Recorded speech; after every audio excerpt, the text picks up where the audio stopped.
SU de Sainte-Marguerite en Marseille. Merci, docteur. Merci pour votre présentation.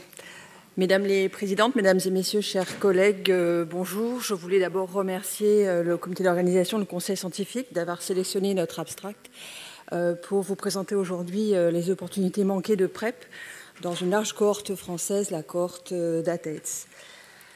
Alors, comme ça a été dit, je vais aller assez vite, c'est le premier diapositive. En France, la prophylaxie pré-exposition a été mise en œuvre dans le cadre d'une RTU, donc recommandation temporaire d'utilisation en novembre 2015, qui était basée initialement sur les facteurs de risque individuels de contamination. Et puis, on a eu enfin cette AMM en février 2017. Et dans les textes, effectivement, il est écrit prophylaxie pré-exposition pour réduire le risque d'infection par le VIH par voie sexuelle chez les adultes à haut risque de contamination selon un schéma continu à 1 comprimé par jour. Mais on l'a dit, ça a été débattu. La PrEP, c'est aussi au cas par cas, en fonction des personnes et en fonction des besoins. Alors certes, à ce jour, nous n'avons aucun moyen pour évaluer l'impact qu'a eu ce dispositif dans la réduction d'incidence des nouvelles contaminations. Par contre, ce qu'on a voulu faire dans le cadre de cette étude, c'était de mieux décrire les personnes qui arrivaient en nouveau diagnostic d'infection par le VIH, donc nouvelle contamination, afin d'évaluer quelque part les occasions manquées d'initiation d'un traitement pré-exposition. Donc chez ces personnes nouvellement infectées, depuis la mise en place de la RTE en France, et ceci au cours de l'année 2016 dans la cohorte d'ATEDS, avec bien entendu comme objectif secondaire de mieux décrire ces personnes nouvellement diagnostiquées sur des critères épidémiologiques, bien évidemment, mais également en situation viroimmunologique, la proportion de patients qui étaient porteurs d'une IST au diagnostic, soit en antécédent, soit en cours, de décrire également les personnes qui avaient eu recours à un traitement post-exposition en antécédent, et enfin la proportion de patients qui avaient également recours à des drogues récréatives. Alors la cohorte d'ATEDS, c'est une cohorte nationale constituée par la mise en commun de données anonymisées de personnes vivant avec le VIH, suivies au sein de centres hospitaliers français qui utilisent un même dossier patient informatisé, le dossier NADIS. Alors vous avez ici représenté les différents centres qui utilisent ce dossier patient informatisé et qui participent à la cohorte d'ATEDS. Vous voyez qu'en 2016, c'était 21 centres hospitaliers, ce qui représentait 59 829 patients. Sur ces 59 829 patients, 2247 étaient des nouveaux patients, dont 1224 en nouveau diagnostic. Les ronds bleus, eh bien, ce sont les centres participants à la cohorte qui ont accepté de participer à cette étude. Et vous voyez donc une belle représentation géographique sur le plan national, incluant les DOM-TOM, puisque nous avons également la Martinique. Donc c'est une étude rétrospective, multicentrique. Nous avons sélectionné dans la base les patients en primo-infection, définis par un Western blot incomplet, et l'absence d'anticorps antipol VIH, et également les patients avec une infection à VIH récente, qui avaient été définis par un premier test VIH positif et un précédent test négatif au cours des 12 mois précédents. Pour identifier des facteurs de risque individuels de contamination tels qu'ils étaient définis dans le formulaire de la RTU PrEP, eh bien, le clinicien référent de chaque centre a rempli a posteriori pour chaque centre ce formulaire. Et je rappelle ici ce formulaire de la RTU PrEP que nous avions à remplir lorsqu'on devait mettre un patient sous PrEP. Alors, sur ces 15 centres participants, nous avons eu une première sélection de 305 patients qui avaient un nouveau diagnostic d'infection à VIH en 2016, mais on a retiré 154 patients qui ne répondaient pas strictement aux critères que nous avions prédéfinis. De fait, nous avons analysé une population de 118 personnes, dont 56 en infection récente et 62 qui étaient en primo-infection. Tout de suite, la distribution par tranche d'âge au diagnostic, je pense que c'est important.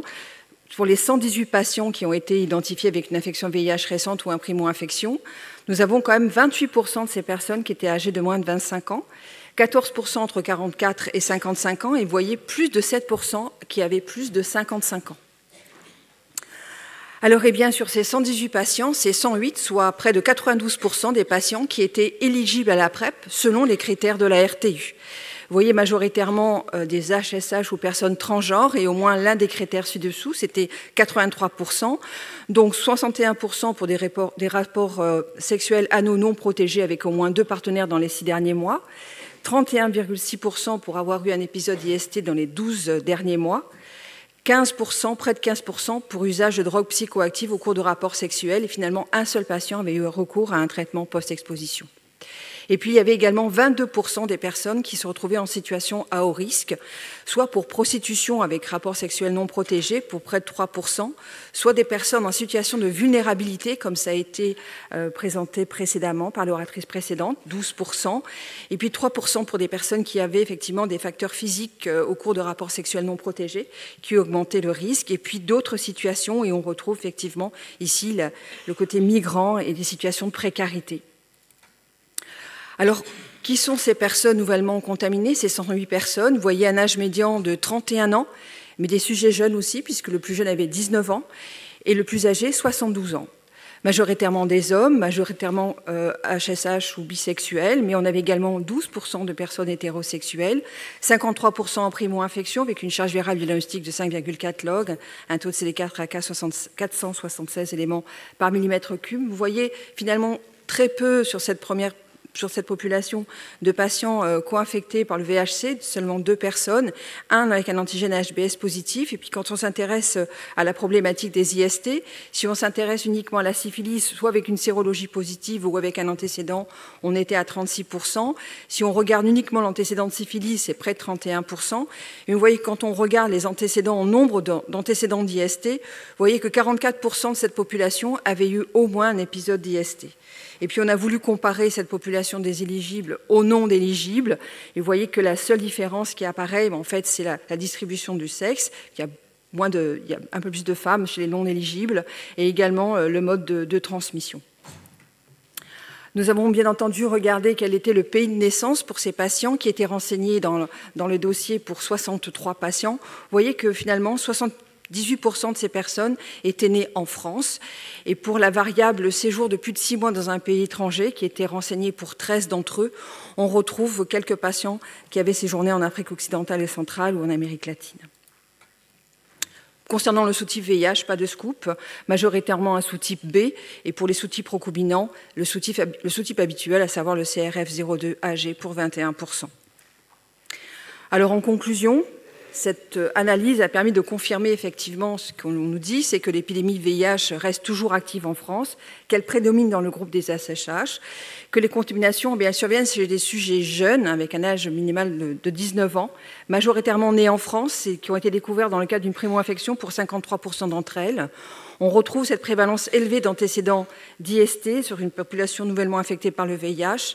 La co-infection par le virus d'hépatite VHC-VHC est peu fréquente, effectivement, sur cette série, mais néanmoins présente. Et puis, la prédominance du sous-type CRF02AG pour les virus recombinants. Sur les 118 infections récentes ou primo-infections qu'on a diagnostiquées dans ces centres en 2016, dans 15 centres, eh bien, 91% de ces personnes étaient éligibles à une PrEP. 61% pour un rapport sexuel anal non protégé avec au moins 2 partenaires dans les 6 derniers mois, 31% pour un épisode d'IST dans les 12 derniers mois, 15% pour usage de drogues psychoactives au cours de rapports sexuels. Le recours au traitement PrEP ne concernait qu'un seul patient. Et pour 18 patients, la PrEP était indiquée en raison d'une situation à haut risque. Important, je voulais souligner quand même l'histoire de l'âge quand même, parce que dans l'analyse qu'a rendue la NSM sur les 5230 et quelques patients qui avaient initié une PrEP dans le cadre de la RTU, l'âge moyen de la population qui avait été mise sous PrEP était de 38 ans. Donc comme si on était, on ne cible pas vraiment la population par rapport à la tranche d'âge, puisque là, nous, on avait quand même une tranche d'âge plus jeune. Donc ces données nous ont permis de monter un projet, de proposer un projet, une enquête nationale sur les opportunités manquées d'un traitement pré-exposition en prévention d'infection par le VIH, un travail qui est mené en collaboration avec l'équipe de Bruno Spire et Marie Préau, qui nous permettra d'aller plus loin, puisque là, on n'a fait qu'un descriptif de population déjà contaminée. L'idée étant, bien sûr, de quantifier encore la proportion de patients qui relèvent d'un traitement pré-exposition, mais essayer de déterminer les raisons du non-usage de la PrEP, d'identifier les freins individuels à la protection des rapports à risque, voire à terme peut-être, de proposer une révision des critères de mise sous PrEP, et puis aussi, bien sûr, d'identifier les éventuelles barrières à chacune des étapes amenées à la prise de la PrEP. Et on a vu avec la communication précédente qu'il y a effectivement de nombreux obstacles. Voilà, je vous remercie pour votre attention et je voulais remercier également l'ensemble des membres du groupe d'ATEDS pour leur participation à ce travail. Merci beaucoup.